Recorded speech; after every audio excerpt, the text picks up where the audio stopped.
Welcome to Priyanshi study point. Hello दोस्तों, सामान्य ज्ञान की इस वीडियो में आपका स्वागत है। आज हम उन प्रश्नों को डिस्कस करने वाले हैं जो कि सभी प्रतियोगी परीक्षाओं के लिए महत्वपूर्ण प्रश्न हैं। तो चलिए शुरू करते हैं दोस्तों। आज का हमारा पहला प्रश्न है, जैन तीर्थकार श्री महावीर जी का जन्म कहाँ हुआ था? जैन तीर्थकार श्री महावीर जी का जन्म जो है कहाँ हुआ था? तो ये वैशाली में हुआ था। जैन तीर्थकार श्री महावीर जी का जन्म जो है ये वैशाली में हुआ था।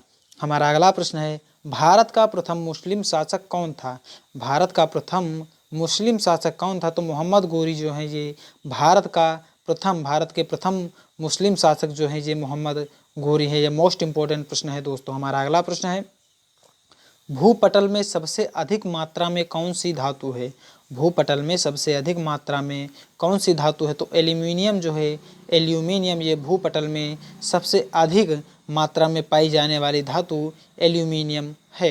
हमारा अगला प्रश्न है, किस ग्रह को सांध्य तारा कहा जाता है? किस ग्रह को सांध्य तारा कहा जाता है? तो शुक्र को जो है सांध्य तारा कहा जाता है। ये भी प्रश्न इंपॉर्टेंट है। एसएससी में कई बार ये प्रश्न पूछा गया है कि किस ग्रह को सांध्य तारा कहा जाता है? तो शुक्र को सांध्य तारा कहा जाता है। हमारा अगला प्रश्न है, वायुमंडल की सबसे निचली परत को क्या कहते हैं? वायुमंडल की सबसे निचली परत को क्या कहते हैं? तो क्षोभ मंडल कहते हैं। वायुमंडल की सबसे निचली परत को हम क्षोभ मंडल कहते हैं। हमारा अगला प्रश्न है दोस्तों, पृथ्वी को एक डिग्री अक्षांश घूमने में कितना समय लगता है? पृथ्वी को 1 डिग्री अक्षांश घूमने में कितना समय लगता है? तो पृथ्वी को 1 डिग्री अक्षांश घूमने में टोटल 4 मिनट लगते हैं। हमारा अगला प्रश्न है, विश्व में प्रथम महिला प्रधानमंत्री कौन थी? विश्व की जो प्रथम महिला प्रधानमंत्री हैं वो कौन थी? तो सिरिमावो भंडारनायके ये विश्व में प्रथम महिला प्रधानमंत्री थी विश्व की, सिरिमावो भंडारनायके। हमारा अगला प्रश्न है, भारत का नियंत्रक एवं महालेखा परीक्षक किसके द्वारा नियुक्त किया जाता है? दोस्तों इस प्रश्न को तो आप जरूर ही रट लीजिए क्योंकि मोस्ट इम्पोर्टेंट प्रश्न है। भारत का नियंत्रक एवं महालेखा परीक्षक किसके द्वारा नियुक्त किया जाता है? तो ये भारत के राष्ट्रपति के द्वारा नियुक्त किया जाता है। हमारा अगला प्रश्न है, यूनिसेफ का मुख्यालय कहाँ स्थित है?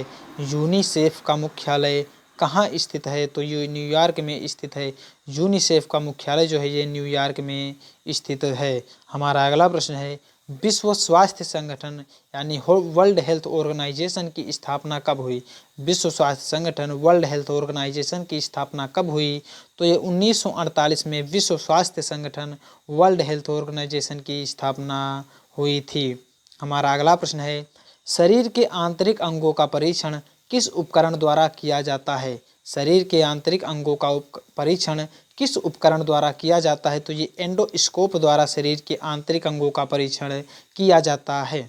हमारा अगला प्रश्न है दोस्तों, कंप्यूटर के आविष्कारक कौन हैं? कंप्यूटर के आविष्कारक जो है ये कौन है? तो चार्ल्स बेबेज जो हैं ये कंप्यूटर के आविष्कारक हैं, चार्ल्स बेबेज। ये सभी प्रश्न दोस्तों परीक्षाओं की दृष्टि से महत्वपूर्ण हैं। आप इन प्रश्नों को नोट करके, आप इन प्रश्नों को रट करके सभी प्रतियोगी परीक्षाओं में सफलता प्राप्त कर सकते हैं। हमारा अगला प्रश्न है, कंप्यूटर व दूरसंचार प्रणाली की सबसे छोटी सूचना संरक्षण इकाई कौन सी है? कंप्यूटर व दूरसंचार प्रणाली की सबसे छोटी सूचना संग्रहण इकाई कौन सी है? तो ये बिट है। इसका सही उत्तर है बिट। हमारा अगला प्रश्न है दोस्तों, चर्चित किताब हेलमेट किसके द्वारा लिखी गई है? चर्चित किताब हेलमेट किसके द्वारा लिखी गई है? तो ये विलियम शेक्सपियर द्वारा चर्चित किताब हेलमेट को लिखा गया है। दोस्तों अगर आपने अभी तक हमारे चैनल को सब्सक्राइब नहीं किया है तो सब्सक्राइब जरूर कर लीजिए। हमारा अगला प्रश्न है, प्रथम एशियाई खेल कहाँ आयोजित किए गए थे? मोस्ट इम्पोर्टेंट प्रश्न है ये, प्रथम एशियाई खेल कहाँ आयोजित किए गए थे? दोस्तों जब मैं कहता हूं कि मोस्ट इम्पोर्टेंट प्रश्न है तो आप उसको तो पक्का रट लीजिए क्योंकि उसकी जो परीक्षाओं में पूछे जाने की संभावना जो है ये 99% पूछे जाने की संभावना होती है, जिसको हम मोस्ट इम्पोर्टेंट प्रश्न कहते हैं।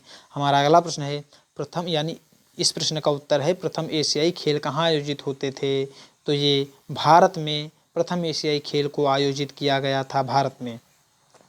हमारा अगला प्रश्न है दोस्तों, उबेर कप का संबंध किस खेल से है?